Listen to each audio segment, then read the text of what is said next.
everyone. Welcome to Things That Make You Go, mmm. And today we're talking about being comfortable with your sexuality. It's kind of a crazy topic because there are so many terms and labels and different types of sexuality out there that sometimes it's even hard to know where we fit. And there's the straightforward ones like homosexual, heterosexual, bisexual. Then there's things like transgendered and asexual and polyamorous, and within each of those categories there are all kinds of other categories that you can put yourself into. So it can be quite the challenge to even know where you fit, let alone being comfortable with it. And I'm continuously amazed as a mid-50s person how much more comfortable young people seem to be with their sexuality and understanding it sooner. And I think that's a real testament to all the work that have been done by pioneers over the years, over the decades, over the generations, to make this world more accepting of all different kinds of people. And I understand it's not perfect. There's still a long way to go. And if we look back to, even when I was a kid, which is really not that long ago, it has changed a lot. And so today we're going to talk about actually being comfortable with whatever term or label you've chosen to adopt for yourself. And of course, there's a whole other conversation about finding that term or label. It took me a long time to be able to understand what I needed and to be able to really say around my own sexuality. And I was talking to a woman once, not that very long ago, and she's younger than me by quite a bit. And she said, "Oh, I wish I would have known earlier what my sexual preferences were." And I was like, "Really? How old were you?" She said, "Oh, about 26. And I was like, "Oh, are you kidding me?" I was like 40 when I finally figured it out. So wherever you are in your journey, let's talk about how to be comfortable with it. Many of us assume roles based on our upbringing and by standards that are set by our parents, by our community, by our church, by all different kinds of things that are bombarding us with messages as we grow up. And I know mine was, I was a churchgoer for the first 30 years or so of my life. And so I thought I needed to be monogamous. I thought I needed to wait for marriage. I thought I needed all of these things to be a good person and to be accepted and loved. And then eventually I figured out that none of those things worked for me. And so I went on a journey to figure out what did work for me. And I just want to read a little bit from the Bad Kitty Handbook about standards and how they affect our lives. Let's get on the right page here. Part of the difficulty in owning your full self, your authentic sensuality, or your sexuality, is that we have, over time, forgotten or covered over parts of ourselves. We have been told that something we want is wrong or impossible. We have been directed in a way that someone else thought was right for us. And because we respected them or didn't know better, we listened. Most of this comes from adopting the standards of others. Those others are usually people of authority, parents, teachers, religious leaders, or it could be from peer pressure. Either way, we have looked to others and thought, they must be right and I must be wrong, so I'll change. Everyone is perfect the way they are made. We were all born with dreams and passions and a way of being that was perfect. We all know what is best for ourselves. We all know what makes us happiest. Unfortunately, many of us have forgotten it or buried it so deep that we don't know where to find it. Or when it comes to sexuality, maybe you just didn't know early, uh, early enough, or you did know early, but you didn't realize it, and you were stuffed. Things were stuffed and denied, and now it's a process of discovery. Sometimes we're not aware of our options or the different things that are out there, or we try to be something we're not. And so I really, really hope that you are on the path where you are past that. And if you're not, there are ways to get there so you can go about your life and be happier and fuller. And wherever you are in your journey, there are some ways to make sure that you are comfortable with your sexuality, whatever it may be. And the first is to ignore stereotypes and expectations. So that has to do with standards. That is getting rid of all of those messages that you've gotten over the years about how gender should behave, about how sex is supposed to be, about how good people behave, about all of those things that are piled on top of us.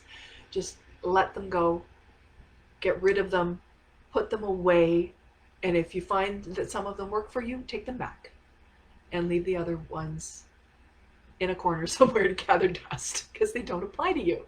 They may apply to someone else, that's fine. But if they don't apply to you, put them aside and find out what does work for you and enjoy and go every day because you found those wonderful things. And part of that is to try new things. Try different ways of dressing. Try different experiences. Always being safe, of course. Always be safe. Always be aware. Always take care of yourself. And at the same time, go on adventures. Figure out new things to bolster your confidence, to bolster your identity, and to figure out where you belong. And part of that belonging is making new friends. Find your tribe, whoever that may be, whatever group of people that may be. And it may take a while to figure out exactly who that tribe is. But once you find them, be sure to value them, to honor them, to keep them special, keep them close, because those are the people that are going to support you, that are going to understand you, that are going to answer your questions, that are going to play with you and take you on new adventures and find new things to enjoy, to add to your life, whether it's in the bedroom or outside the bedroom. Those are the people that are going to be your lifeline. And we all need those people. It doesn't matter whether our sexuality is traditional or way out there. we all have a tribe somewhere.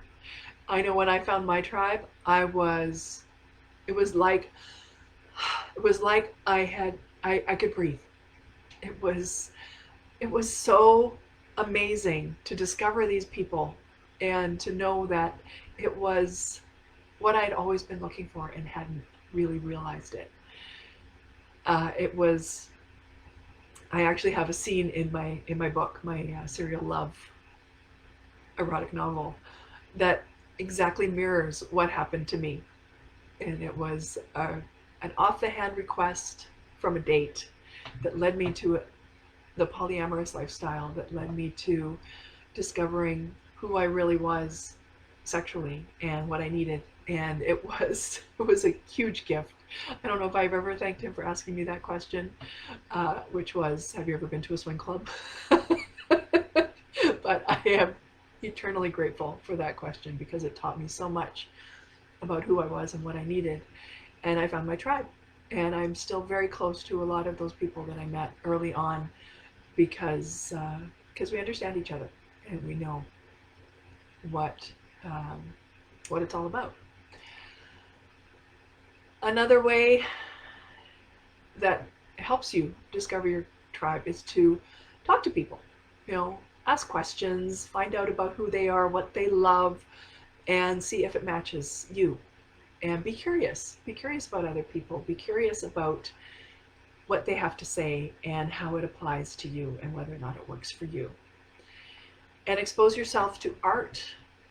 I mean, it doesn't have to be anything fancy. It doesn't have to be anything really, yeah, fancy. I don't know what I'm trying to say. It can be, but just find things that push your limits, push your comfort zone, push your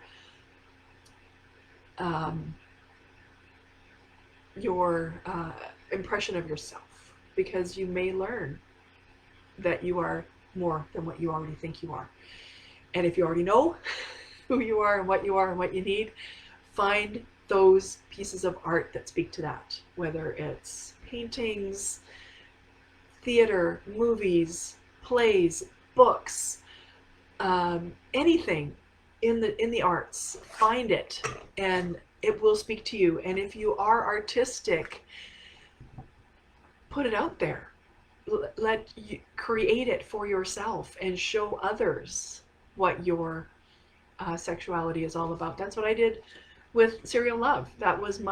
This is basically my love letter to myself and my journey, because it's semi-autobiographical, because I've used a lot of my own experiences as fodder for it. And that's part of the reason I'm having trouble writing my second one, because I used so much of my stories already in here, and I don't know what to say. But whatever, whether it's experiencing art, creating art, or both, find a way to express through that who you are and what's important to you. And especially if you're on the journey, take some alone time. Figure it out, and start by recognizing shame. There is unfortunately a lot of shame around sexuality, and it comes at us from all kinds of angles, and it's not fair, it's not right, but it's out there. And I want to quote Eleanor Roosevelt, who said, "No one can make you feel inferior without your consent." And that's hard to wrap our heads around sometimes. It's hard because, it's like, well, why do they make me feel that way? Why are they not understanding me? Why are they not accepting me? And it's like, well, you can't make other people understand. You can try, of course, explain, do your best, but there will always be closed minds. There will always be people who don't get it, and you just gotta. It's got to be water off a duck's back. You just got to let it go and move on. And I know it's hard. I'm not saying it's easy. And at the same time, it needs to be done. So recognize that there is shame. There can be shame, and get rid of it. However you need to do it. Whether it's talking to a therapist, going to workshops, deal with it, because that's the only way you can get comfortable with who you are in the sexual realm. And I have a exercise I can propose to you that may help, from the Bad Kitty Handbook.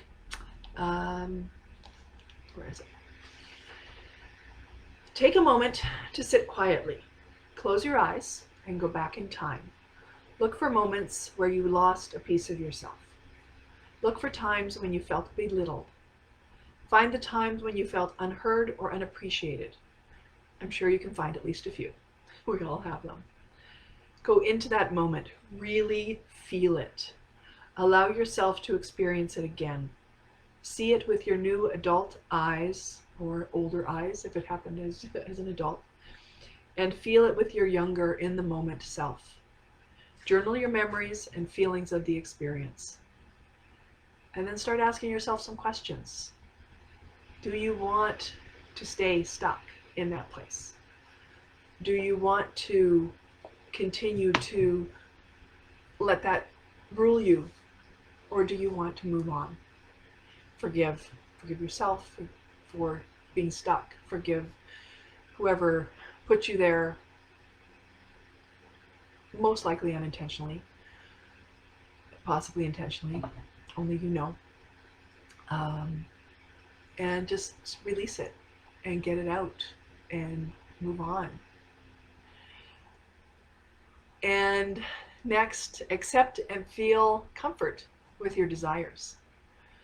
Sometimes, especially if we're a little out there, it can be hard to get to that place where it's like, I don't know, this is a little bit unusual and out there. Is anybody gonna get it? That's where your tribe comes in.